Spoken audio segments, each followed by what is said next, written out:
Bismillahirrahmanirrahim.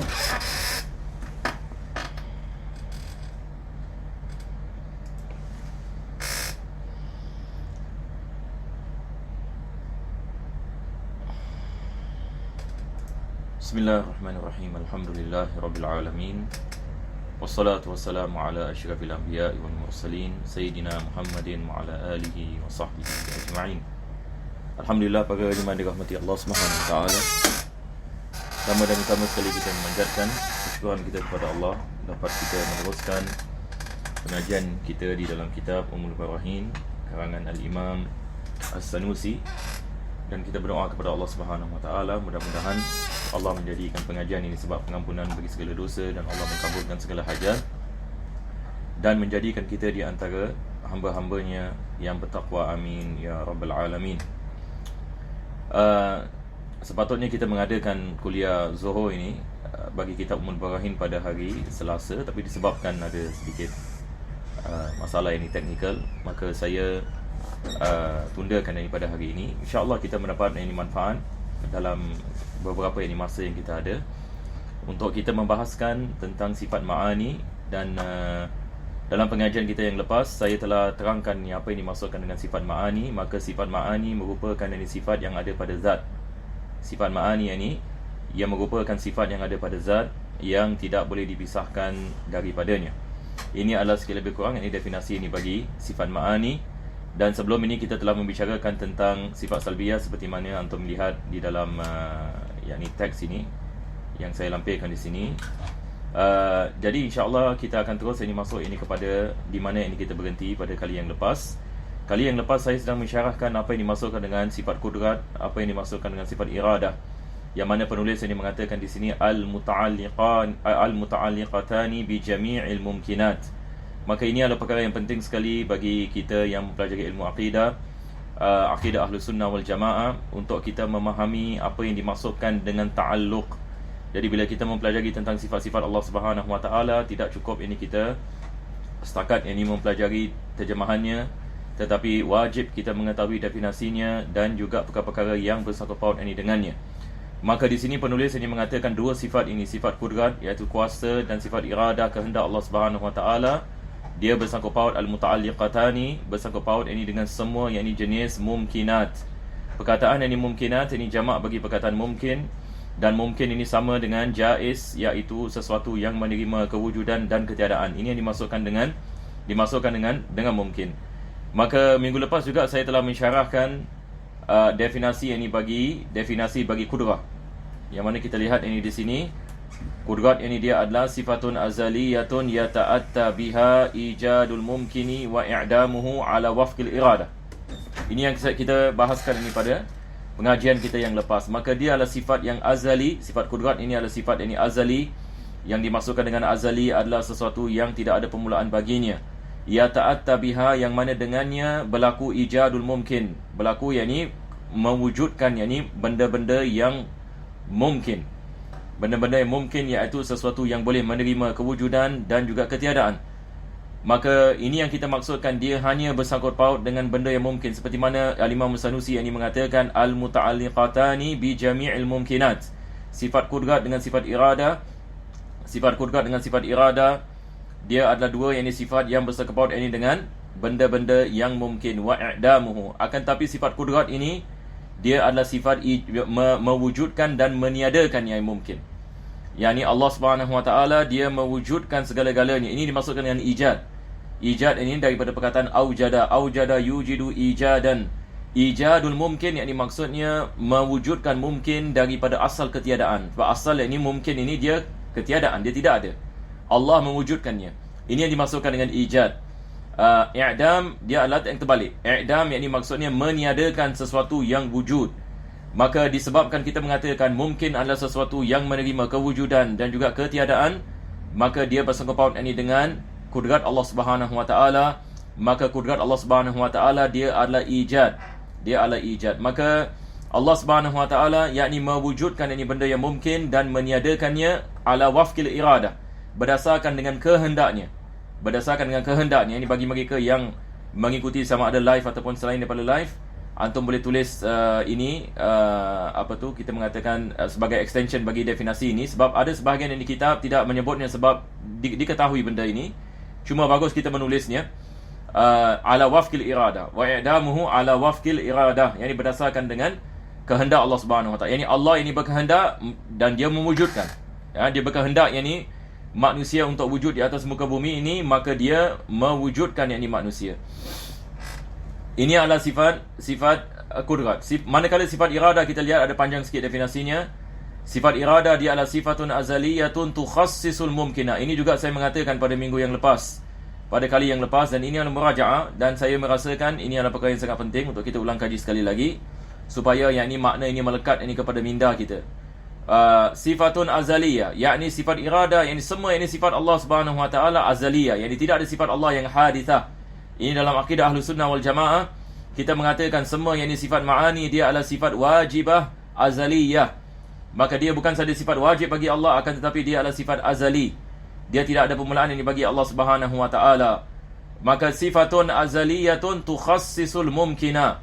Manakala sifat irada ini dia mengkhususkan yakni benda yang mungkin. Jadi nampak tak kita lihat perbezaan di antara sifat qudrat dengan sifat irada?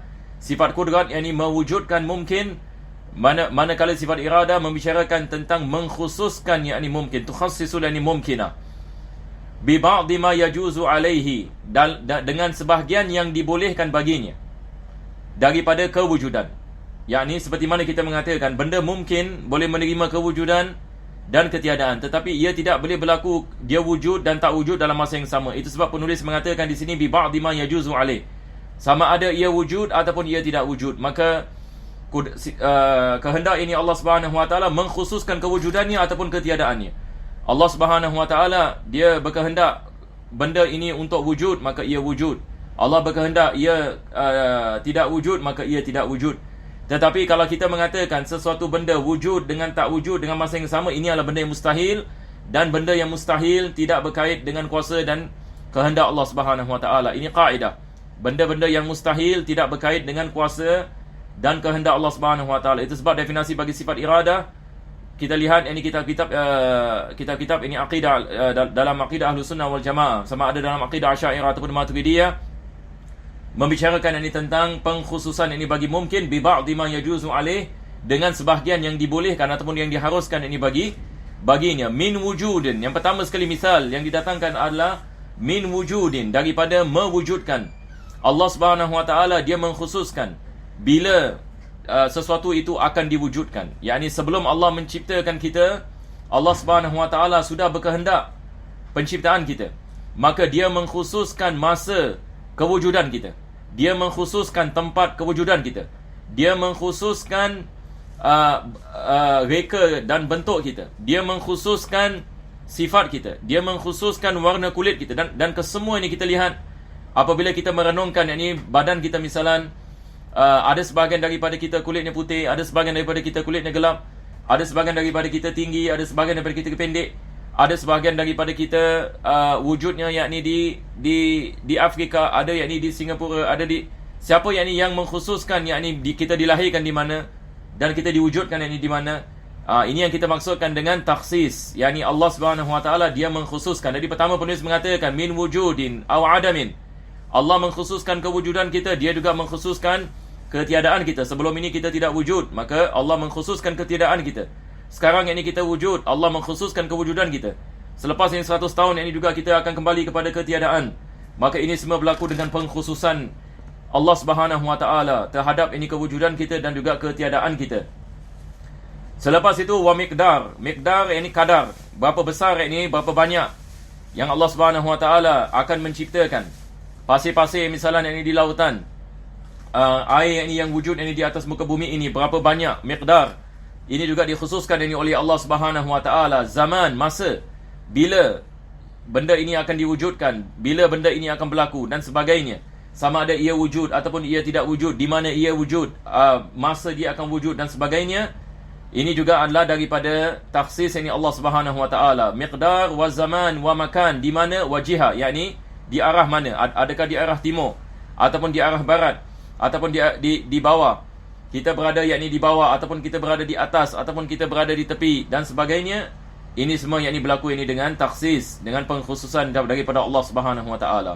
Jadi kalau orang menanyakan apakah perbezaan di antara sifat kudrat dengan sifat iradah, kita mengatakan sifat kudrat dia adalah sifat yang membicarakan tentang ijadul mumkin, manakala sifat iradah dia adalah takhsisul mumkin. Ini bezanya. Sekali lagi yang ini saya ulang, ijadul mumkin dengan takhsisul mumkin. Ijadul mumkin yakni maksudnya mendatangkan sesuatu yang hukumnya sebagai mungkin ataupun jaiz daripada ketiadaan kepada wujud, manakala takhsisul mumkin adalah mengkhususkan sesuatu benda yang mungkin berdasarkan dengan masa kewujudannya dan masa ketiadaannya dan tempatnya dan miqdar dan kadar dan zaman dan sebagainya. Jadi saya harap ini faham, kita semua dapat faham ini, insya-Allah yani ta'ala. Sekarang ini kita balik ini kepada kitab ini Ummul Barahin. Kita lihat ini apa penulis ini mengatakan sekali lagi. Dia mengatakan wahya al-qudratu. Wahya ini balik kepada sifat ma'ani. Sifat ma'ani ada 7. Maka dia mulakan dengan al-qudratu wal iradatu al-muta'alliqatani bi jami'il mumkinat. Yakni sifat kudrat dan sifat irada yang bersangkut paut dengan semua benda yang mungkin. Jadi saya harap ini insya-Allah ini kita memahami. Jadi di sini kita mengatakan sekali lagi dan lagi kita menekankan atas makna ini, kudrat Allah Subhanahu Wa Taala dan iradah Allah Subhanahu Wa Taala hanya bersangkut paut dengan benda yang mungkin. Yakni maksudnya di sini ia tidak bersangkut paut dengan sesuatu yang wajib dan ia tidak bersangkut paut dengan sesuatu yang mustahil, dan sebabnya adalah benda yang wajib tahsilul hasil, yakni ia sudah wujud.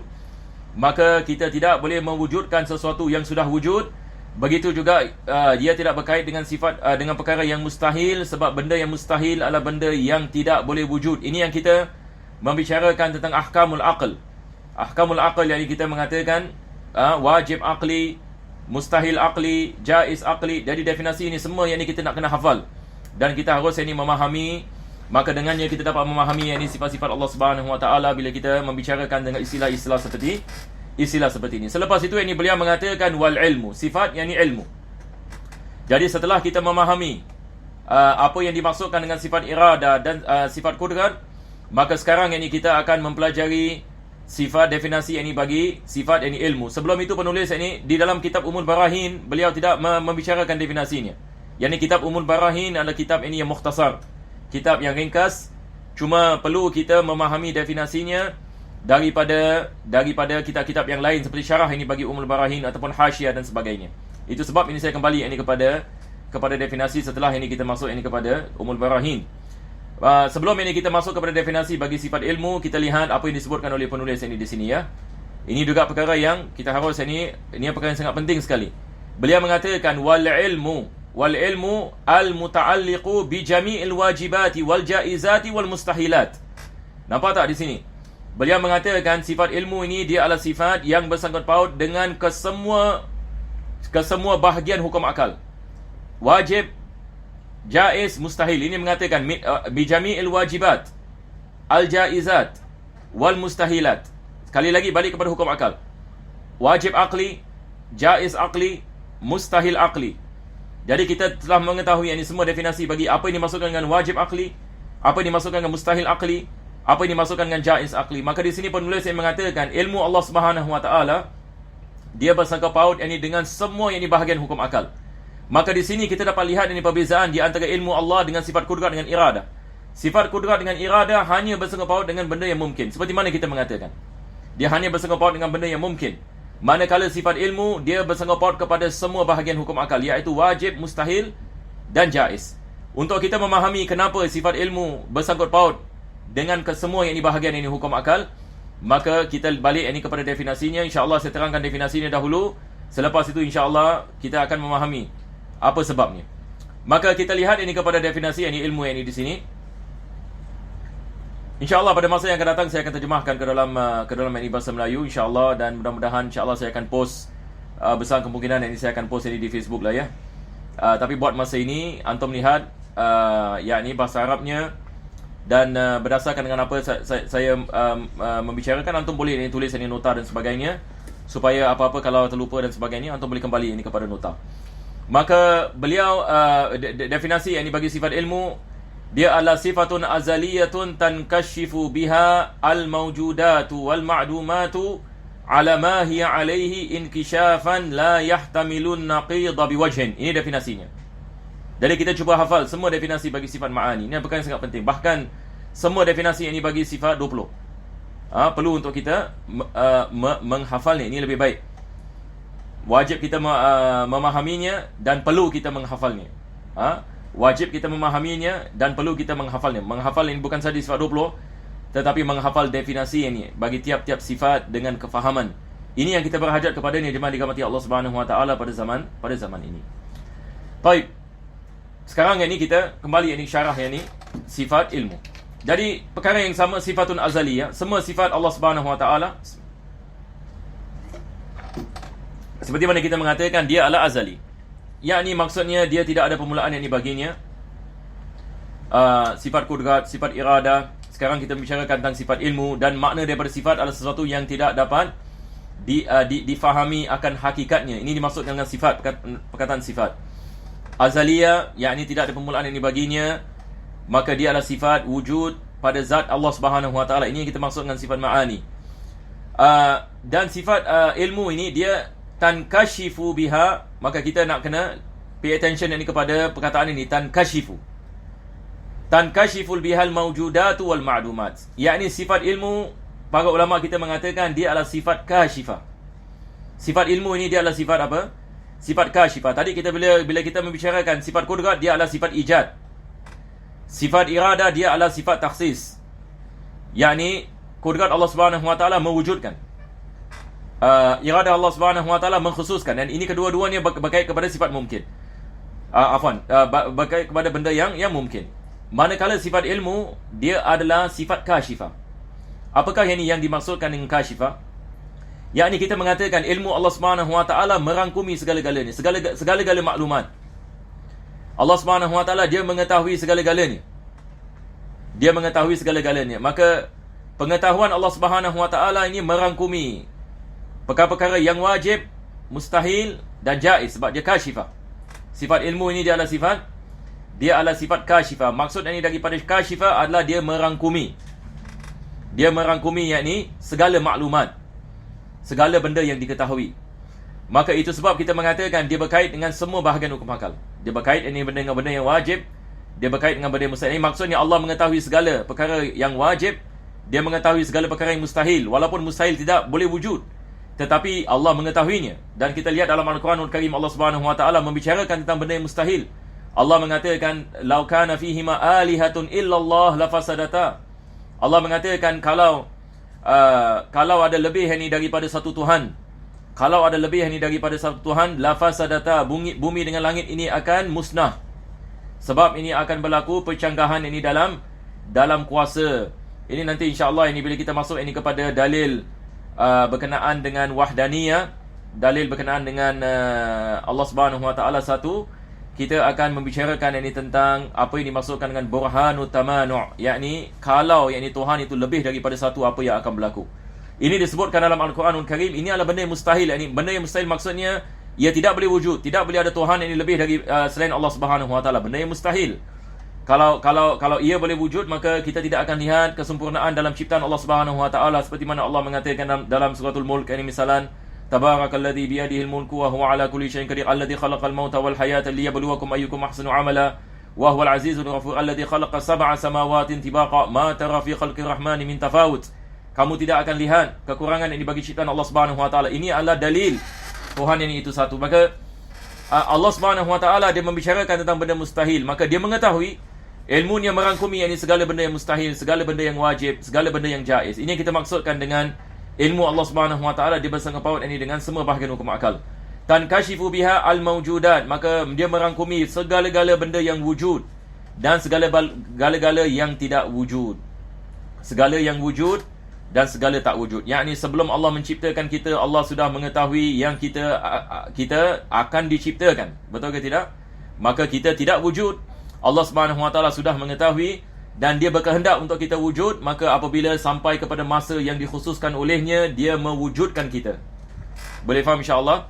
Sekali lagi ya, Allah Subhanahu wa taala ini misal yang dibagi kewujudan kita. Bagaimana kita nak faham ini kewujudan kita dengan kaitannya dengan sifat Allah? Maka sebelum yakni kita diwujudkan, Allah mengetahui. Ini sifat kasyifah, seperti mana kita mengetahui. Allah mengetahui kita akan wujud, dan dia berkehendak sedemikian, yakni dia mengkhususkan kewujudan kita. Dia mengetahui yang kita wujud, dan dia mengkhususkan kewujudan kita. Dia mengkhususkan kewujudan kita kepada satu masa. Apabila sampai yakni masa itu, maka dia mewujudkan kita daripada ketiadaan kepada wujud. Jadi ini yang kita mengatakan Allah ini mengetahui segala yang tidak wujud, dan dia mengetahui segala yang wujud. Alama hiya alaihi, dan pengetahuan Allah Subhanahu wa taala mengetahui segala realiti bagi kewujudan dan ketiadaan. Yakni tidak ada perkara yang tersembunyi daripada ilmu Allah Subhanahu wa taala. Berbeza dengan sebahagian ahli falsafah, mereka mengatakan Tuhan hanya mengetahui benda yang umum sahaja, tetapi benda yang terperinci tidak diketahui.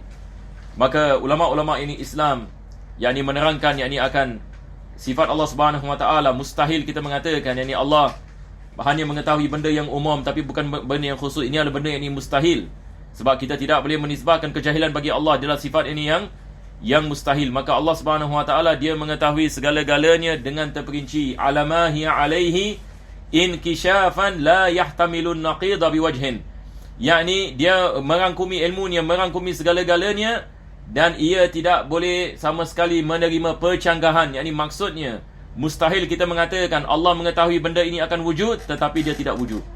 Mustahil. Apa saja yang di bawah pengetahuan Allah Subhanahu wa taala, maka ia akan berlaku berdasarkan dengan pengetahuan Allah Subhanahu wa taala, berdasarkan dengan ilmu Allah Subhanahu wa taala. Ini yang kita maksudkan la yahtamilun naqida biwajhin. Jadi kita mengatakan tidak ada perkara yang boleh berlaku bercanggah ini dengan ilmu Allah. Seperti mana juga kita mengatakan tidak ada perkara yang boleh berlaku bercanggah dengan kehendak Allah. Apabila Allah berkehendak sedemikian, maka ia pasti ini akan berlaku. Sama juga kita mengatakan apabila Allah mengetahui berdasarkan dengan ilmunya akan sesuatu perkara, maka perkara itu akan berlaku. Kalau Allah yang ini mengetahui akan kewujudannya, maka ia akan wujud. Mustahil kita mengatakan dia tidak wujud. Jadi insya-Allah ini buat masa ini buat kali ini kita berhenti ini di sini saja. Insya-Allah seperti biasa minggu depan pada hari Selasa insya-Allah taala kita sebelum meneruskan insya-Allah kita lakukan sedikit ini ulang kaji bagi sifat ini ilmu. Sebelum ini kita masuk ini kepada sifat-sifat ini yang seterusnya. Selepas itu penulis ini mengatakan wal hayatu wa hiya la tata'allaqu bi syai'in. Insya-Allah ini kita akan tangguh ini pada pengajian ini yang akan datang. Bismillahirrahmanirrahim. Alhamdulillahirabbil alamin. Allahumma shalli wa sallim ala sayyidina Muhammad wa ala ali sayyidina Muhammad wa radhana sahabati ajma'in.